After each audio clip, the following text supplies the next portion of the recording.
Hello and welcome to our YouTube channel. Today we will start fourth part of this chapter, that is Henry law. So let's start a video. यहाँ पे हम अभी पढ़ेंगे solubility of gas and liquid. पिछले topic में हम लोगों ने पढ़ा था solubility of solid in liquid. तो जब हम गैस इन लिक्विड पढ़ते हैं तो ये जो हमारा गैस होता है ये हम हमेशा किसकी तरह यूज करते हैं, ये हमेशा कैसे बिहेव करेगा as a solute, and liquid हमारा कैसा बिहेव करेगा एज अ सॉल्वेंट. सो जो पहला फैक्टर है जो इफेक्ट करता है solubility of gas in liquid को, वो होता है हमारा nature of gas and the nature of solvent. So first part is nature of gas and solvent. अब यहाँ पे हमें ये समझना होगा कि कौन से गैस हैं जो किसी पर्टिकुलर लिक्विड में या वाटर में बहुत इजीली डिसॉल्व हो जाएंगे और कौन से ऐसे गैसेस हैं जो किसी सॉल्वेंट में या लिक्विड में डिसॉल्व इजीली नहीं होंगे. तो सबसे कॉमन यहाँ पे ये हम समझ सकते हैं कि all those polar gases are dissolves in polar solvent. Like जितने भी वो सारे गैसेस जो कि वाटर के साथ बॉन्ड बनाएंगे वो सारे के सारे गैसेस क्या होंगे, वाटर में सॉल्युबल होंगे. या फिर वो कह सकते हैं gas which forms ion on dissolving in solvent, those gases are much more easily soluble in any solvent as compared to those gases which do not form ions. So पहले मैंने क्या एग्जांपल लिया, HCl, NH3 and CO2. तो यहाँ पे हम ये बोल सकते हैं कि जो हमारा HCl होता है वो वाटर में बहुत इजीली डिसॉल्व कर देता है. रीजन क्या होता है कि HCl में हमारा Cl माइनस क्या है, पार्शियल नेगेटिव, और हाइड्रोजन क्या है हमारा partial positive. HCl dissolves in water. Reason हम यहाँ पे ये बोल सकते हैं कि HCl और वाटर के बीच में हाइड्रोजन बॉन्डिंग हो जाता है, इसी वजह से जो HCl है वो बहुत इजीली डिसॉल्व कर जाता है वाटर में. और वही एग्जैक्ट वही केस हम अमोनिया का भी बोल सकते हैं. अब हाइड्रोजन बॉन्डिंग क्या होती है, जब भी हाइड्रोजन अपने से ज्यादा इलेक्ट्रोनेगेटिव एलिमेंट के साथ बॉन्ड बनाता है तो ऐसे बॉन्ड को हमेशा हम लोग क्या बोलते हैं, हाइड्रोजन बॉन्डिंग. तो रीजन यहाँ पे पहला तो हमने क्या बोला था कि polar gas dissolves in polar solvent. अब यहाँ पे ये जो लाइन हमने लिखा है, पोलर गैस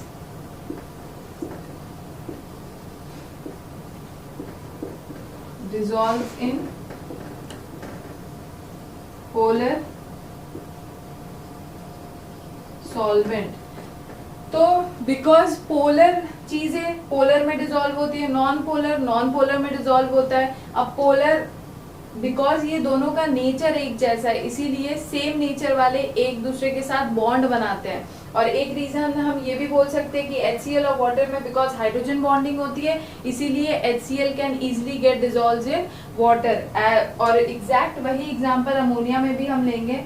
अमोनिया NH3 और वाटर में ये क्या होता है H.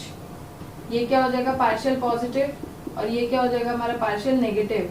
नाइट्रोजन जो होता है इलेक्ट्रोनेगेटिव होता है हाइड्रोजन के कंपैरिजन, तो ये से इलेक्ट्रॉन लेके खुद कैसा हो जाता है पार्शियल नेगेटिव और ये कैसा हो जाता है पार्शियल पॉजिटिव. अब बिकॉज यहाँ पे फिर से हाइड्रोजन अपने से ज्यादा इलेक्ट्रोनेगेटिव एलिमेंट के साथ जब भी बॉन्ड बनाएगा तो ऐसे बॉन्ड को हम लोग क्या बोलते हैं, हाइड्रोजन बॉन्डिंग. तो अमोनिया भी वाटर में जो डिसॉल्व होता है वो रीजन क्या है हमारा हाइड्रोजन बॉन्डिंग. तो आप ये कह सकते हो कि अगर गैस और सॉल्वेंट में कोई इंटरेक्शन फॉर्म हो रहा है तो वो गैस सॉल्वेंट में इजीली डिसॉल्व हो जाएगा. या तो फिर दोनों का नेचर सेम होना चाहिए. पोलर कंपाउंड पोलर के साथ ही बॉन्ड बनाते हैं तो इसीलिए पोलर गैस होगा तो पोलर सॉल्वेंट में डिसॉल्व करेगा.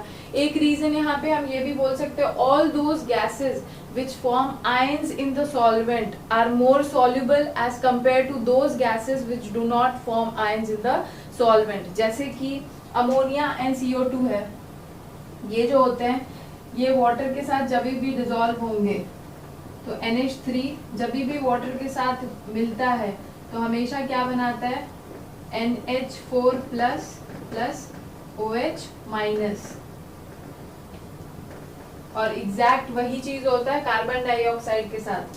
CO2 जब वाटर में डिसॉल्व होता है तो यहाँ पे भी ये आयंस प्रोड्यूस करेगा HCO3 माइनस प्लस H+।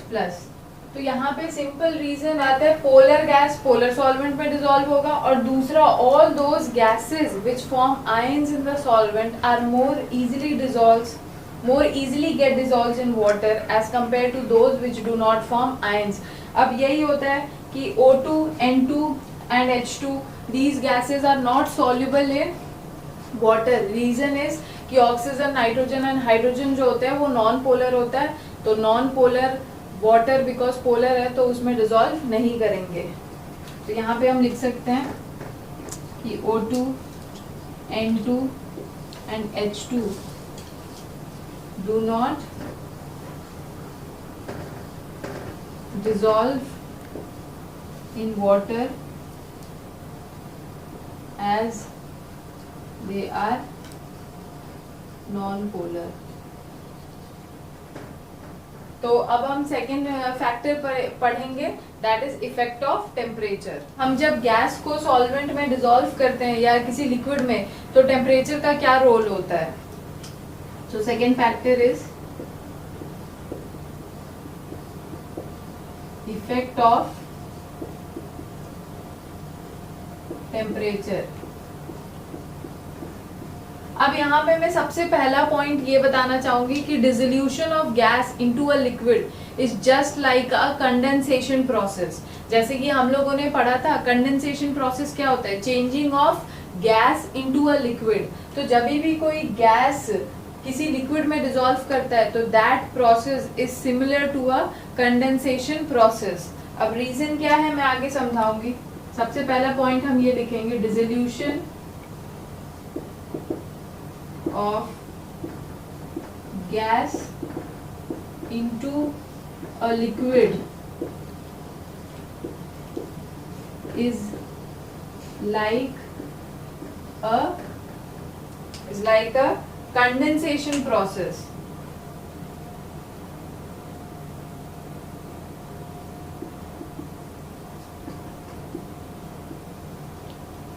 अब कंडेंसेशन होता क्या है, it is the changing of gas into a liquid, gas into a liquid. अब हम लोगों ने क्लास 11th में एक इक्वेशन पढ़ा था जो कि क्या होता है, delta G is equal to delta H minus T delta S। ये इक्वेशन हम लोगों ने क्लास 11th में पढ़ा था। अब गैस का लिक्विड में डिसॉल्व होना ये एक तरफ से स्पॉन्टेनियस प्रोसेस है, और हम लोगों ने पढ़ रखा था कि स्पॉन्टेनियस प्रोसेस का डेल्टा G जो होता है for spontaneous process, for spontaneous process delta G should be negative। Her spontaneous process का जो delta G होता है वो हमेशा कैसा होना चाहिए, नेगेटिव। अब यहाँ पे ये है कि डेल्टा G हमारा नेगेटिव आएगा कैसे, या फिर हमारे यहाँ पे डेल्टा H की वैल्यू क्या है या डेल्टा S का क्या वैल्यू है। तो सबसे पहले मैं ये बता दूं कि यहाँ पे डेल्टा H क्या होता है, change in enthalpy, delta S क्या होता है, change in entropy, T is the temperature. तो अब यहाँ पे इन सब की वैल्यूज क्या होंगी वो मैं इस प्रोसेस से कंपेयर करके बताऊंगी। यहाँ पे जो ये मैंने बताया है कि किसी भी गैस का लिक्विड में डिसॉल्व होना is just like a condensation process. तो ये रीजन यहाँ पे ये है कि जिन बच्चों को थोड़ा कंफ्यूजन होगा कि हम डेल्टा H या डेल्टा S की क्या वैल्यू रखेंगे, तो वो इससे रिलेट करके इस चीज को समझ सकते हैं। तो डेल्टा H क्या होता है, चेंज इन एंथैल्पी,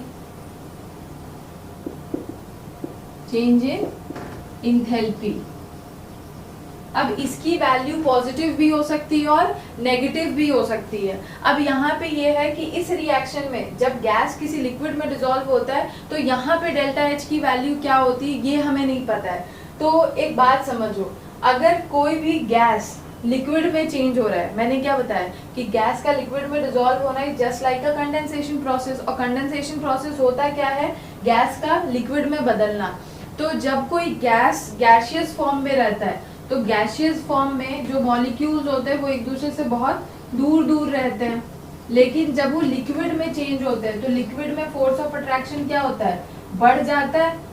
और इसका मतलब क्या है, यहाँ पे एक तरफ से हम ये कह सकते हैं कि न्यू अट्रैक्शंस या मॉलिक्यूल्स यहाँ पे जो दूर दूर थे अब और एक दूसरे के पास पास आ रहे हैं, तो बिकॉज यहाँ पे अट्रैक्शंस या इंटरैक्शंस बिटवीन मॉलिक्यूल्स बढ़ रहा है, तो जब भी मॉलिक्यूल्स के बीच में इंटरैक्शंस या अट्रैक्शन बढ़ता है तो वो हमेशा अपने से एनर्जी को लिबरेट करते हैं। दैट इज, इसको हम कह सकते हैं कि अपने से बॉडी एनर्जी को निकाल रही है। That is it, this can be compared as exothermic process. और एक्सोथर्मिक में हमारा जो डेल्टा एच होता है वो हमेशा कैसा होता है, नेगेटिव होता है। तो इस केस में बिकॉज हमारे गैशियस मॉलिक्यूल्स लिक्विड स्टेट में जा रहे हैं, तो लिक्विड स्टेट में जाने पे इंटरैक्शन या अट्रैक्शन बिटवीन द मॉलिक्यूल्स बढ़ता है, और जब भी न्यू बॉन्ड्स या न्यू अट्रैक्शंस फॉर्म होते हैं तो एनर्जी हमेशा लिबरेट होती है। बॉन्ड बनाने के लिए यहाँ पे बॉन्ड बनती है, तो हमें जब न्यू बॉन्ड्स बनते हैं तो एनर्जी निकलता है, एंड इसी बिकॉज यहाँ पे एनर्जी लिबरेट हो रहा है तो यहाँ पे इसका डेल्टा एच क्या होगा हमारा, नेगेटिव। अब यहाँ पे डेल्टा एस क्या होता है, डेल्टा एस यहाँ पे हमारा क्या होता है, change in entropy. Change in entropy कह लो, या फिर हम क्या कहते हैं, रैंडमनेस। जैसे मैंने बताया था डेल्टा एच की वैल्यू भी पॉजिटिव हो सकती है, नेगेटिव हो सकती है, वैसे ही डेल्टा एस की वैल्यू भी पॉजिटिव हो सकती है और नेगेटिव हो सकती है। अब एंट्रोपी या रैंडमनेस का मतलब क्या होता है, कौन कितना ज्यादा बिखरा हुआ है ये कह सकते हैं। रैंडमनेस मतलब कि जितना कोई कितना ज्यादा रैंडम स्टेट में है। तो हमें पता है कि गैशियस स्टेट का रैंडमनेस हमेशा क्या होता है, ज्यादा होता है, और जब वो लिक्विड में चेंज होता है तो क्या होता है, उसकी रैंडमनेस क्या होती है, कम होती है। मतलब ये है कि जो मॉलिक्यूल्स पहले बहुत ज्यादा एक दूसरे से गैशियस स्टेट में क्या होता है, जो मॉलिक्यूल्स होते हैं वो रैंडमली डिस्ट्रीब्यूट होते हैं, उनका कोई फिक्स पैटर्न नहीं होता है। लेकिन जब वो लिक्विड में बदलते हैं तो इस पैटर्न में थोड़ी सी स्टेबिलिटी आती है। जब लिक्विड से सॉलिड में जाते हैं तो ये जो पैटर्न होता है और फिक्स्ड होता है। तो इसका मतलब हम ये कह सकते हैं कि गैस से लिक्विड में चेंज होते टाइम हमारा जो रैंडमनेस है वो क्या हो रहा है, कम हो रहा है। और जब भी रैंडमनेस डिक्रीज होता है, व्हेनेवर रैंडमनेस डिक्रीजेस, तो उस केस में डेल्टा एस की वैल्यू हमेशा क्या होती है, नेगेटिव। अगर रैंडमनेस बढ़ता तो डेल्टा एस की वैल्यू क्या हो जाती, पॉजिटिव। लेकिन यहाँ पे रैंडमनेस क्या हो रहा है, घट रहा है, इसीलिए हमारा डेल्टा एस का वैल्यू क्या हो जाएगा, नेगेटिव हो जाएगा। तो अब होता क्या है कि हम लोगों ने ये इक्वेशन पढ़ा था, delta G is equal to delta H minus T delta S. तो हमारा ये जो डेल्टा एच है वो क्या निकला हमारा, नेगेटिव। डेल्टा एस क्या है, ये भी हमारा क्या निकला, नेगेटिव। अब delta G is equal to delta H minus T delta S. हम जब यहाँ पे डेल्टा एच की नेगेटिव वैल्यू रखेंगे और जब डेल्टा एस के साथ नेगेटिव वैल्यू रखेंगे तो टोटल वैल्यू यहाँ पे क्या आ जाएगी, पॉजिटिव आ जाएगी। तो बिकॉज यहाँ पे ये ओवरऑल टी डेल्टा एस कैसा है, पॉजिटिव है। अगर मैं यहाँ पे बता दूं, अगर हम टेम्परेचर को बढ़ा देंगे तो टेम्परेचर के बढ़ने से ये पॉजिटिव वैल्यू नेगेटिव वैल्यू पे डोमिनेट कर जाएगी। तो उस केस में हम क्या बोलेंगे कि हमारा डेल्टा जी क्या निकल के आएगा, पॉजिटिव निकल के आएगा। अगर हम टेम्परेचर बढ़ाएंगे तो overall T delta S will become more positive, और उस केस में हमारा डेल्टा जी भी क्या आ जाएगा, पॉजिटिव, जो कि हमें नहीं चाहिए। गैस का लिक्विड में डिसॉल्व होना इज एन स्पॉन्टेनियस प्रोसेस, और मैंने बताया आप लोग को स्पॉन्टेनियस प्रोसेस के लिए हमारा डेल्टा जी क्या होना चाहिए, नेगेटिव। लेकिन टेम्परेचर बढ़ाने से डेल्टा जी कैसा आ रहा है, पॉजिटिव आ रहा है। इसीलिए हम दूसरा केस समझेगा, अगर हम टेम्परेचर को डिक्रीज करेंगे तो टेम्परेचर कम होने से जो ये हमारा ओवरऑल टी डेल्टा एस ये लेस पॉजिटिव हो जाएगा। जब ये लेस पॉजिटिव हो जाएगा तो हमारा डेल्टा एच जो है, जो हमारा डेल्टा जी का वैल्यू वो पूरा किस पे डिपेंड करेगा, मोस्टली किस पे डिपेंड करेगा, डेल्टा एच की वैल्यू पे। तो इसीलिए हमारा डेल्टा जी भी क्या हो जाएगा, नेगेटिव आ जाएगा। तो टेम्परेचर कम होने से T delta S become less positive, जब T delta S less positive होता है, या फिर कह लो हमारा delta H negative value T delta S पे डोमिनेट करता है, तो इसीलिए हमारा डेल्टा जी यहाँ पे क्या निकल के आता है, नेगेटिव निकल के आता है। और यही हमारा मेन पॉइंट है, किसी भी गैस को डिसॉल्व होने के लिए टेम्परेचर हमेशा क्या रखना चाहिए, हमेशा लो रखना चाहिए। For any gas to dissolve into a liquid its temperature should be low. और यही रीजन होता है कि गर्मियों में जितने भी एक्वेटिक लाइफ होती है, या इसे आप नॉर्मल लाइफ से कंपेयर कर सकते हो कि अगर एक्वेरियम में आपकी मछलियां हैं, तो गर्मियों में जो के मरने का रेट होता है वो सबसे ज्यादा बढ़ जाता है, क्योंकि आप क्या, गर्मियों में क्या होता है, टेम्परेचर ज्यादा होता है। टेम्परेचर ज्यादा होने की वजह से क्या होगा, किसी लिक्विड में हमारा ऑक्सीजन जो लिक्विड में कम से कम डिसॉल्व करेगा, इसीलिए सबसे ज्यादा जो मछलियां हैं वो गर्मियों में मरती है। तो आपको हमेशा उसके लिए टेम्परेचर क्या चाहिए, aquatic life are much more comfortable in cold water as compare to hot water. या दूसरा एग्जांपल हम ले सकते हैं, जो भी हम बीवरेजेस लेते हैं या कार्बोनेटेड कोल्ड ड्रिंक्स, जो भी कोल्ड ड्रिंक्स होती है उसमें क्या होता है, जो भी टेस्ट होता है वो रीजन है सिर्फ और सिर्फ डिसॉल्व कार्बन डाइऑक्साइड। जितना ज्यादा कार्बन डाइऑक्साइड डिसॉल्व रहता है उतना अच्छा हमें कोल्ड ड्रिंक टेस्ट करता है। और हम लोग हमेशा मांगते भी कैसे, चिल्ड कोल्ड ड्रिंक। क्यों? बिकॉज चिल्ड कोल्ड ड्रिंक में टेम्परेचर क्या है, कम है।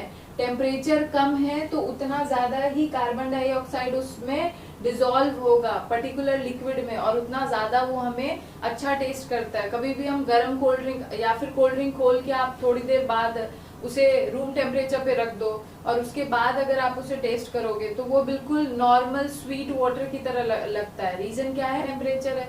तो टेम्परेचर ज्यादा होने पे क्या होगा, गैस कम से कम डिसॉल्व होगा और उसका टेस्ट बिल्कुल स्वीट एंड वाटर की तरह लगता है।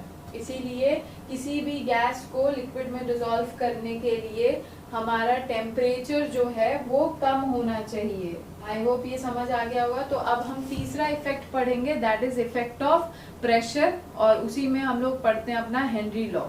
तो अब हम पढ़ेंगे हमारा third factor, that is effect of pressure, जिसमें कि हमारा आता क्या है, Henry law.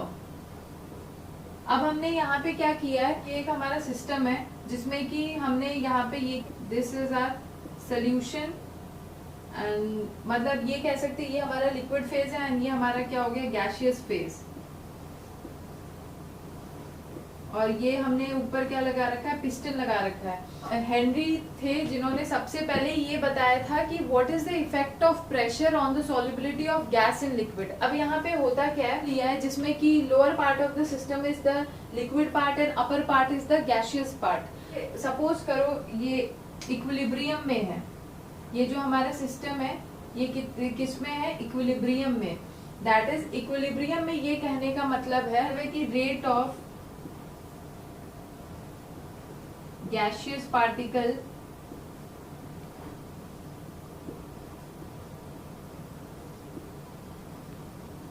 entering into the solution is equals to rate of gaseous particle leaving the solution। अब मैंने यहाँ पे क्या लिखी, हमारा ये जो सिस्टम है इसमें क्या हो रहा है कि जितने गैसियस पार्टिकल इसमें इस लिक्विड के अंदर डिसॉल्व हो रहे हैं, उतने ही गैसियस पार्टिकल इस लिक्विड से एस्केप भी कर रहे होंगे। इसका मतलब rate of gaseous particle entering into the solution को हम रेट ऑफ डिसोल्यूशन कह सकते हैं। इसको मैं सिंपल वर्ड में लिख सकती हूँ कि rate of dissolution is equals to क्या होगा, rate of gaseous particle leaving the solution. अगर कोई गैसियस पार्टिकल लिक्विड के सरफेस से छोड़ के अगर एस्केप करेगा तो हम उसे रेट ऑफ इवेपोरेशन कह सकते हैं। तो यहाँ पे हम क्या बोलेंगे कि यहाँ पे हमारा रेट ऑफ डिसोल्यूशन किसके बराबर है, रेट ऑफ इवेपोरेशन के।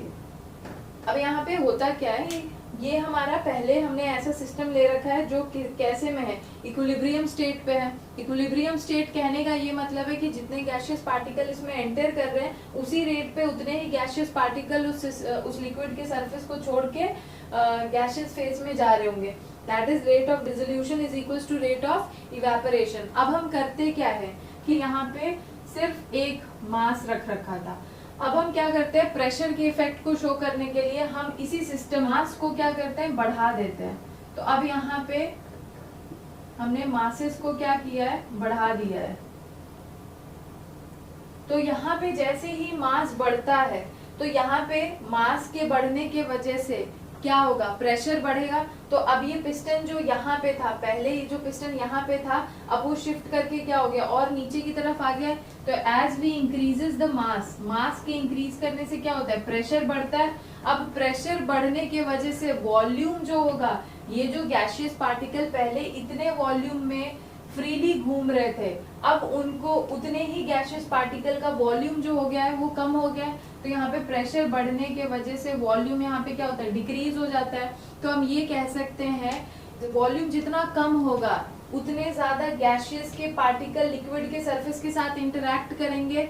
और सॉल्युबिलिटी क्या होता है, जितना ज्यादा गैशियस के पार्टिकल और लिक्विड के सरफेस का इंटरेक्शन होगा उतना ज्यादा किसी भी गैस का उस लिक्विड में सॉल्युबिलिटी होगा। तो वॉल्यूम के कम होने की वजह से यहाँ पे अगर हम पर यूनिट वॉल्यूम में देखें तो यहाँ पे पहले क्या था, पर यूनिट वॉल्यूम में सिर्फ एक गैशियस पार्टिकल था जो लिक्विड के सरफेस से क्या कर रहा था, इंटरैक्ट कर रहा था। लेकिन जैसे ही आपने वॉल्यूम को घटाया प्रेशर के बढ़ाने से, तो अब क्या होगा, पर यूनिट वॉल्यूम हमें क्या दिख रहा है कि एक इस पर यूनिट वॉल्यूम में कितने पार्टिकल्स यहाँ पे लिक्विड के सरफेस के साथ इंटरैक्ट कर रहे हैं, 4 पार्टिकल। तो यहाँ पे हम ये बोल सकते हैं कि वॉल्यूम के घटने की वजह से पर यूनिट वॉल्यूम में नंबर ऑफ गैशियस पार्टिकल क्या हो रहा है, बढ़ रहा है। तो जितना ज्यादा number of gaseous particle per unit volume बढ़ेगा उतना ज्यादा उस गैस की उस लिक्विड के साथ सॉल्युबिलिटी होगी। तो बस ये हेनरी लॉ ने समझाया था कि more is the interaction between the gaseous particle and the liquid surface, greater is the solubility। तो यहाँ से हम ये कह सकते हैं कि number of gaseous particle, number of gaseous particle per unit volume increases। अब जैसे ही number of gaseous particle per unit volume increase करेगा, इसको हम ये भी बोल सकते हैं कि number of gaseous particle striking the surface, मतलब नंबर ऑफ गैशियस पार्टिकल जो लिक्विड के सरफेस के साथ स्ट्राइक कर रहे हैं वो भी हमारा बढ़ेगा। तो ये बोल सकते हैं कि number of gaseous particle striking the surface increases till new equilibrium is attained।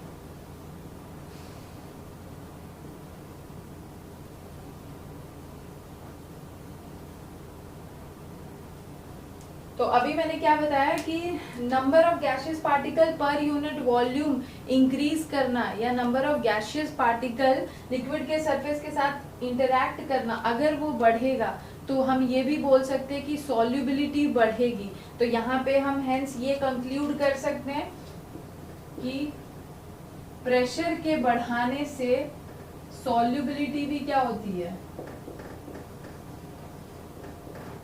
बढ़ती है। तो अब मैं इसे स्टेटमेंट वाइज समझाऊंगी कि स्टेटमेंट वाइज हेनरी ने क्या बोला था कि mass of gas dissolve per unit volume in any solvent is directly proportional to the partial pressure of that gas above the liquid surface. तो अभी मैंने क्या बताया था कि जैसे जैसे आप मास को बढ़ाते हो तो मास के बढ़ाने से क्या होगा, प्रेशर इंक्रीज करेगा, और प्रेशर इंक्रीज करता है तो बॉयल्स लॉ हम लोगों ने पढ़ रखा है कि प्रेशर के बढ़ने से वॉल्यूम हमेशा क्या होता है, घटता है। तो वॉल्यूम अगर घटेगा तो यहाँ पे जो गैशियस पार्टिकल जो पहले बहुत फ्रीली घूम रहे थे और पहले जो लिक्विड के सरफेस से था मे बी पर यूनिट वॉल्यूम में एक ही मॉलिक्यूल था जो स्ट्राइक कर रहा था, लेकिन वॉल्यूम के घट जाने से अब यहाँ पे क्या होता है, मोर अब उसी स्पेस में इन सारे मॉलिक्यूल्स को अपने आप को एडजस्ट करना पड़ता है। जब स्पेस कम होगा तो यहाँ पे गैशियस मॉलिक्यूल इंटरैक्टिंग और टचिंग द लिक्विड सरफेस वो क्या होगा, इंक्रीज करेगा। और जितना ज्यादा कोई भी गैशियस पार्टिकल लिक्विड के सरफेस के साथ एक्ट करता है, वो इंटरैक्शन किसी भी गैशियस पार्टिकल लिक्विड के सरफेस से जितना ज्यादा बढ़ता है उतना ज्यादा उस गैस की उस पर्टिकुलर लिक्विड में सॉल्युबिलिटी बढ़ती है। तो यही से हेनरी ने ये बताया था कि प्रेशर के बढ़ने से सॉल्युबिलिटी हमेशा किसी भी गैस की पर्टिकुलर लिक्विड में हमेशा बढ़ेगी ही। तो पहले उन्होंने ये स्टेटमेंट दिया था कि mass of gas dissolves in a given volume of a liquid at a particular temperature is directly proportional to the partial pressure of the gas above the liquid surface. इसका मतलब यही था कि जितना ज्यादा आप किसी भी गैस का प्रेशर बढ़ाओगे उतना ज्यादा उसका अमाउंट ऑफ गैस लिक्विड के सरफेस के साथ इंटरेक्शन वो बढ़ जाएगा और उतना ज्यादा उसकी सॉल्युबिलिटी होगी। अब यहाँ ये चीज बोला था कि solubility is directly proportional to partial pressure, तो यहाँ पे हम ये कह सकते हैं, यहाँ से लेके अगर आप यहाँ से लेके यहाँ तक देखें तो इसको हम सॉल्युबिलिटी का डेफिनेशन कह सकते हैं कि मास ऑफ गैस, हम लोगों ने अभी पीछे जब solubility of solid in liquid पढ़ा था तो सॉल्युबिलिटी को क्या डिफाइन किया था, अमाउंट ऑफ सोल्यूट डिसॉल्व्स इन पर unit volume of a solvent eight a particular temperature, यही तो होता है सॉल्युबिलिटी। तो यहाँ पे क्या लिखा हुआ है, मास of gas dissolves in given volume of a liquid at a particular temperature. तो इस चीज को हम क्या कर सकते हैं, सॉल्युबिलिटी बोल सकते हैं। तो ये पूरा पार्ट को उन्होंने सीधा सीधा क्या बता दिया था कि solubility is directly proportional to partial pressure of the gas, that is जिस गैस का पार्शियल प्रेशर जितना ज्यादा होगा उसकी सॉल्युबिलिटी उतना ज्यादा होगा। अब होता क्या है कि यहाँ पे टोटल प्रेशर ना बोल के पार्शियल प्रेशर ही क्यों बोला है, या पार्शियल प्रेशर होता क्या है, क्या होता है, अब यहाँ पे ये गैसेस प्रेजेंट है लिक्विड के ऊपर, तो यहाँ पे बहुत सारे गैसेस हो सकते हैं, मिक्सचर ऑफ गैसेस प्रेजेंट है। तो हम टोटल प्रेशर अगर वर्ड यूज करेंगे तो टोटल प्रेशर का मतलब है कि हम पूरे गैसेस का प्रेशर का इफेक्ट इस लिक्विड पे पड़ रहा है। लेकिन पार्शियल प्रेशर का मतलब ये होता है कि टोटल प्रेशर में किसी एक गैस का क्या कंट्रीब्यूशन है उसके लिए हम ये वर्ड क्या यूज करते हैं, पार्शियल प्रेशर। तो आई होप आप लोग को ये समझ आया होगा कि किसी भी गैस का, एक पर्टिकुलर गैस के लिए हम ये टर्म पार्शियल प्रेशर यूज करेंगे ना कि टोटल प्रेशर। इसीलिए उन्होंने बोला था कि सॉल्युबिलिटी जो है किसी भी गैस की वो किससे डायरेक्टली प्रोपोर्शनल होती है, to the partial pressure of the gas. greater is the partial pressure of the gas above the liquid surface, greater is the solubility of that gas in that particular liquid। अब ये क्या था कि Henry के time में ही Dalton जो थे उन्होंने इस चीज को, सॉल्युबिलिटी को, जो हेनरी ने सॉल्युबिलिटी और पार्शियल प्रेशर का रिलेशन बताया था, तो डाल्टन ने उसी टाइम पे सॉल्युबिलिटी को किससे रिप्रेजेंट कर दिया था, मोल फ्रैक्शन से। उन्होंने क्या बोल दिया कि जिस गैस का जितना ज्यादा मोल फ्रैक्शन कह लो, या फिर मैंने अभी बताया आप लोग को मास ऑफ गैस, मोल फ्रैक्शन को हम लोग क्या बोलते हैं, मास ऑफ गैस भी कह सकते हैं। तो हम ये बोल सकते हैं कि जिस गैस का जितना ज्यादा मास डिसॉल्व होगा उसका उतना ज्यादा क्या होगा, पार्शियल प्रेशर होगा और उतना ज्यादा उसकी सॉल्युबिलिटी होगी। तो डाल्टन ने बस ये किया था कि सॉल्युबिलिटी टर्म की जगह उन्होंने सॉल्युबिलिटी को किससे रिप्रेजेंट कर दिया था, मोल फ्रैक्शन से। तो उनका स्टेटमेंट ये था, greater is the mole fraction of a gas in a liquid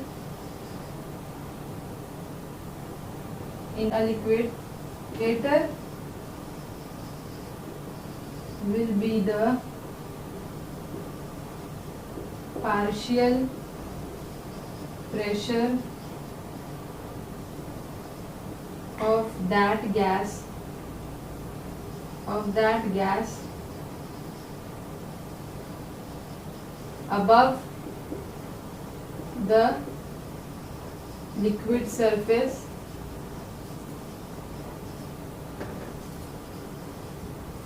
and hence greater will be the solubility.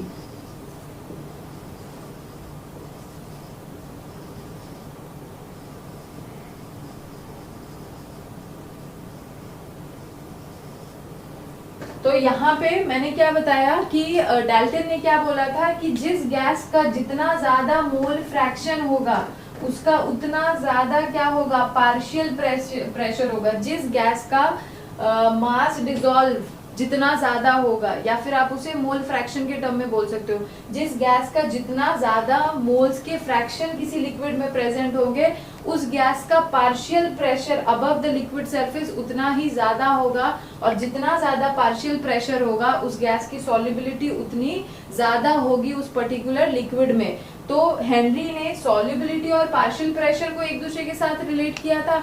Dalton ने सिर्फ और सिर्फ क्या कर दिया था, पार्शियल प्रेशर को और मोल फ्रैक्शन को एक दूसरे से रिलेट कर दिया था. यहीं पे उन्होंने बोला था greater is the mole fraction of a gas in a liquid. Mole fraction liquid के अंदर होना चाहिए और partial pressure should be present above the liquid surface. तो उन्होंने बस मोल फ्रैक्शन और पार्शियल प्रेशर का रिलेशन बताया था. Inside the liquid and partial pressure above the liquid surface.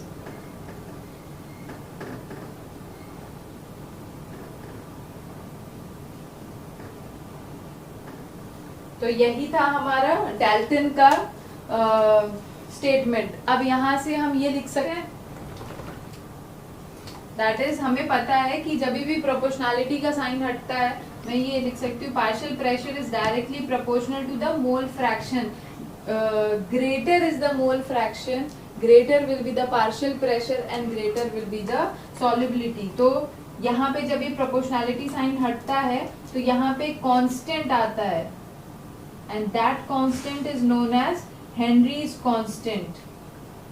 KH जो है इसी को हम लोग क्या बोलते हैं, Henry's constant. तो आई होप आप लोग को हेनरी लॉ समझ आ गया होगा.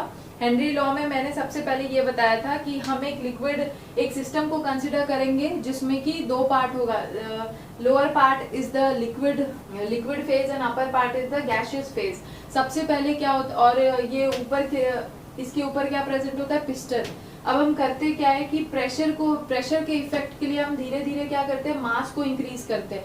जैसे जैसे आप मास इंक्रीज करते हो तो प्रेशर क्या होता है, इंक्रीज करता है. बिकॉज प्रेशर इंक्रीज करता है तो according to Boyle's law volume क्या होगा, डिक्रीज करेगा. अब क्योंकि इतने मॉलिक्यूल्स, पहले ये मॉलिक्यूल्स बहुत फ्रीली अरेंज थे, अब इन्हीं मॉलिक्यूल्स को कम स्पेस में अपने आप को अरेंज करना है, और because they do not have any space to escape, hence उनके पास ऊपर या बाहर जाने का कोई रास्ता नहीं है. तो वो सिर्फ और सिर्फ क्या करते हैं, उनके पास एक ही चांस है कि वो लिक्विड के सरफेस के साथ उनका इंटरेक्शन बढ़ जाए और वो लिक्विड में डिसॉल्व होना स्टार्ट कर देते हैं. तो जैसे आप प्रेशर बढ़ाते हो, वॉल्यूम घटता है, तो जो गैसियस पार्टिकल होते हैं उनका इंटरेक्शन लिक्विड के सरफेस के साथ बढ़ जाते हैं. जितना ज्यादा गैसियस के पार्टिकल्स का लिक्विड के सरफेस के साथ इंटरेक्शन होगा उतना ज्यादा पर्टिकुलर गैस की सॉल्युबिलिटी एक पर्टिकुलर लिक्विड में बढ़ती है. तो डाल्टन ने सॉल्युबिलिटी को मोल फ्रैक्शन से रिप्रेजेंट किया था. उन्होंने सिर्फ इतना सा चेंज कर दिया था. उन्होंने ये बोला था जिस गैस का मोल फ्रैक्शन एक पर्टिकुलर लिक्विड में जितना ज्यादा होगा उसका partial pressure above the liquid surface उतना ज्यादा होगा और उसकी सॉल्युबिलिटी उस लिक्विड में उतनी ज्यादा होगी. तो आई होप आप लोग को हेनरी लॉ समझ आ गया होगा.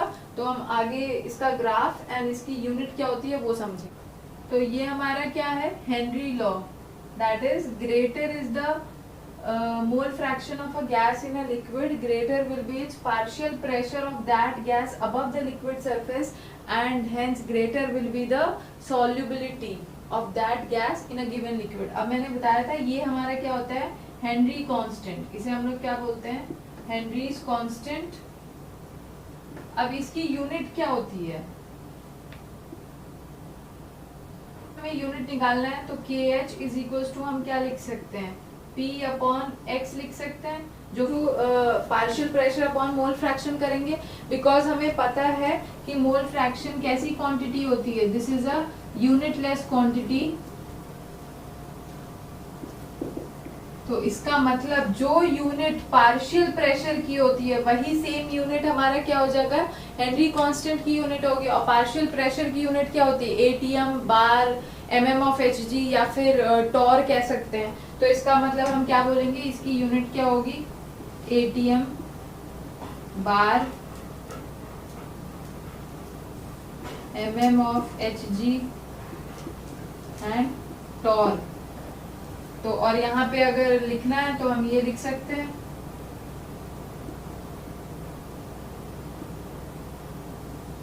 It has same unit as that of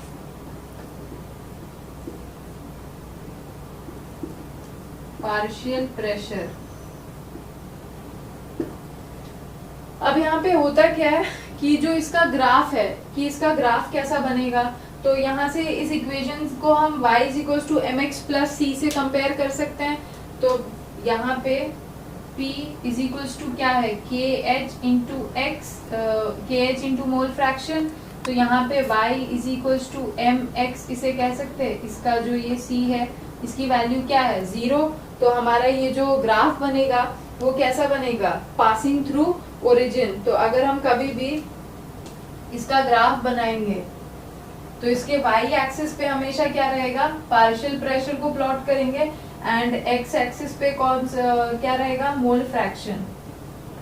and because इसका c की वैल्यू क्या है, 0, तो हेंस इसका ग्राफ क्या होगा, passing through origin, and it will be a straight line, because straight line का ग्राफ क्या होता है, y is equal to mx।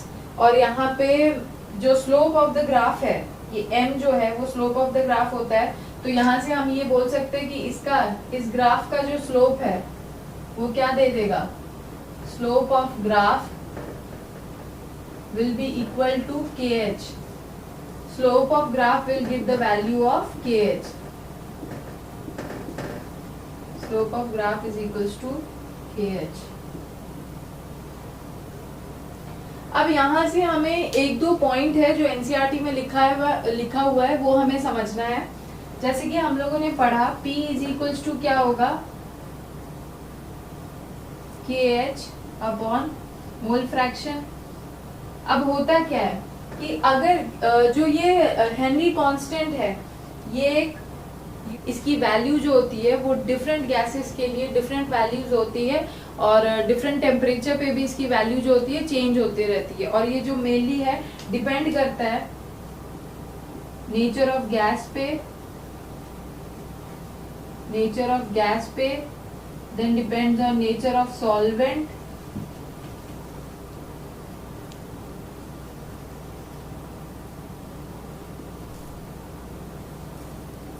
it has different value for different gases at different temperature। तो मैंने आप लोगों को बताया था कि जो हमारा हेनरी कांस्टेंट है ये तीन चीजों पर डिपेंड करेगा। फर्स्ट नेचर ऑफ गैस पे कि आपका गैस कैसा है, दूसरा नेचर ऑफ सॉल्वेंट पे, और तीसरा ये है कि ये डिफरेंट गैसेस के लिए इसकी वैल्यू डिफरेंट होती है, और डिफरेंट टेम्परेचर पे भी इसकी वैल्यू जो होती है वो चेंज हो जाती है। अब होता क्या है कि अगर किसी गैस के लिए KH की वैल्यू जो है अगर वो हाई होगी, अगर किसी गैस के लिए KH की वैल्यू हाई है, तो अगर KH बढ़ेगा तो इसका मतलब क्या है, उस गैस के डिसॉल्व मास या उसका मोल फ्रैक्शन क्या होगा, कम होगा, because KH and mole fraction is inversely proportional to each other. और मैंने बताया था कि mole fraction and partial pressure क्या है, एक दूसरे से रिलेटेड है, जो कि डाल्टन ने बताया था कि जिस गैस का जितना ज्यादा डिसॉल्व मास होगा या जितना ज्यादा उस गैस के मोल फ्रैक्शन होंगे किसी लिक्विड में, उतना ज्यादा उसका पार्शियल प्रेशर होगा। तो मोल फ्रैक्शन और पार्शियल प्रेशर एक दूसरे के क्या है, डायरेक्टली प्रोपोर्शनल है, and partial pressure is directly proportional to solubility. Hence जिस गैस का KH का वैल्यू जितना ज्यादा होगा उसके मोल फ्रैक्शन उतने कम होंगे, और जितना कम मोल फ्रैक्शन होगा उतना कम उसका पार्शियल प्रेशर होगा above the liquid surface, and hence laser will be the solubility. तो आई होप आप लोग को ये बात समझ आ गई होगी। और एक और पॉइंट है कि अगर हम टेम्परेचर बढ़ाते हैं तो KH की वैल्यू भी क्या होती है, बढ़ती है। तो अगर टेम्परेचर बढ़ेगा तो KH की वैल्यू बढ़ेगी। अब KH बढ़ता है तो मोल फ्रैक्शन हमेशा क्या होता है, घटता है। तो अगर मोल फ्रैक्शन घटेगा तो पार्शियल प्रेशर ऑफ गैस क्या होगा, वो भी क्या होगा, घटेगा, and hence solubility will also decrease. तो एक मैंने आप लोग को इफेक्ट ऑफ टेम्परेचर में समझाया था कि जितने भी एक्वेटिक लाइफ है they are more comfortable in cold water as comparison to hot water. और वैसे ही यहाँ से भी आप लोग समझ सकते हैं कि मैंने इस रिलेशन से भी समझ सकते हो, अगर गर्मियों में टेम्परेचर ज्यादा होता है तो टेम्परेचर ज्यादा होने की वजह से मोल फ्रैक्शन किसी भी गैस का वो क्या होगा, या डिसॉल्व मास क्या होगा, कम हो जाएगा। जब डिसॉल्व मास कम होगा तो उसका पार्शियल प्रेशर भी क्या होगा, कम होगा। और जितना कम पार्शियल प्रेशर होगा उतना कम उस गैस की सॉल्युबिलिटी होगी। गैस डिसॉल्व O2 जो है अगर डिसॉल्व कम होगा तो एक्वेटिक लाइफ का सस्टेन मुश्किल हो जाता है। तो आई होप आप लोग को ये सारे पॉइंट समझ आ गए होंगे। तो अब हम पढ़ेंगे एप्लीकेशन ऑफ हेनरी लॉ। तो हेनरी लॉ हम लोग को पता है क्या बोलता है कि जितना ज्यादा प्रेशर होगा उतना ज्यादा किसी गैस की किसी लिक्विड में सॉल्युबिलिटी होगी। तो अब हमें जैसे कि पता है कि जितने भी कार्बोनेटेड बीवरेजेस होते हैं या कोल्ड ड्रिंक्स होते हैं उसमें आप जब भी उसे खोलते हो तो उसमें से एक फिज साउंड निकलता है। तो वो रीजन क्या है कि जब भी आप कोल्ड ड्रिंक्स को बनाया जाता है तो उसमें CO2 मैक्सिमम डिसॉल्व करने के लिए मैंने बताया था कि प्रेशर क्या है, हाई प्रेशर पे CO2 को डिसॉल्व कराया जाता है। जब हम उसे ओपन करते हैं तो उसका प्रेशर जो है, पहले जो हाई प्रेशर था ओपन करने के बाद वो नॉर्मल एटमॉस्फेरिक प्रेशर के बराबर आ जाता है। तो बिकॉज वो हाई प्रेशर से लो प्रेशर की तरफ जा रहा है तो प्रेशर कम होगा तो उस गैस की क्या होगी, सॉल्युबिलिटी क्या होगी, कम हो जाएगी। तो बिकॉज जो CO2 पहले ज्यादा डिसॉल्व था वो निकलता, जैसे ही निकलता है तो वो फिश साउंड से निकलता है। इसीलिए जितने भी कार्बोनेटेड बीवरेजेस होते हैं it fizzes out when it gets open. Second application क्या होता है कि जब हाई ऑल्टीट्यूड पे जब क्लाइंबर्स जाते हैं तो हाई ऑल्टीट्यूड पे प्रेशर कम होने के वजह से डिसॉल्व ऑक्सीजन, जो सॉल्युबिलिटी ऑफ ऑक्सीजन होती है ब्लड एंड टिश्यू में, वो क्या होती है, कम होती है। जिसकी वजह से जो ब्लड हमारे ब्रेन में पहुंचता है वो कैसा ब्लड होता है, it has less content of dissolve oxygen, जिसकी सोचने की क्षमता होती है वो कम हो जाती है and that problem is called as anoxia.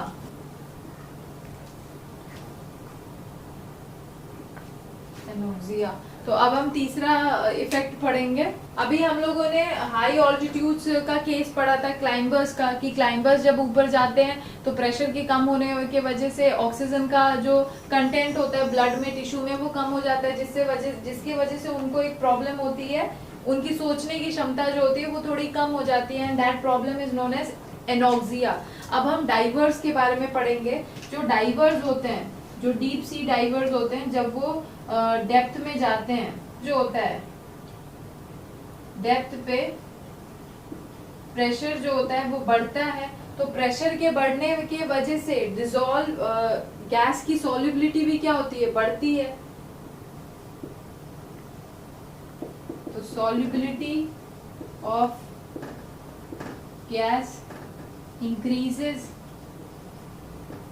अब होता क्या है कि डेप्थ में क्या होता है, प्रेशर जो होता है वो बढ़ता है, प्रेशर के बढ़ने की वजह से सॉल्युबिलिटी ऑफ गैस बढ़ती है। अब होता क्या है कि गैसेस की सॉल्युबिलिटी डेप्थ में क्या होती है, बहुत ज्यादा ब्लड एंड टिश्यूज में बढ़ जाती है।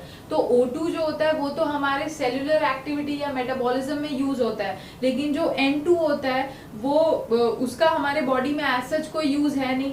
तो जब वापस डाइवर्स ऊपर सरफेस पे आते हैं तो सरफेस पे आने की वजह से अब जो पहले प्रेशर बढ़ा था अब वो प्रेशर क्या होता है, घटता है, और प्रेशर के घटने की वजह से अब सॉल्युबिलिटी ऑफ गैस भी क्या होगी, कम होगी। तो अब जो गैस पहले ब्लड एंड टिश्यू में डिसॉल्व थे, अब जब वो इस ब्लड एंड टिश्यू से बाहर आते हैं तो हमारे बॉडी में एक पेनफुल सिचुएशन क्रिएट करते हैं, उसी को हम लोग क्या बोलते हैं, बेंट।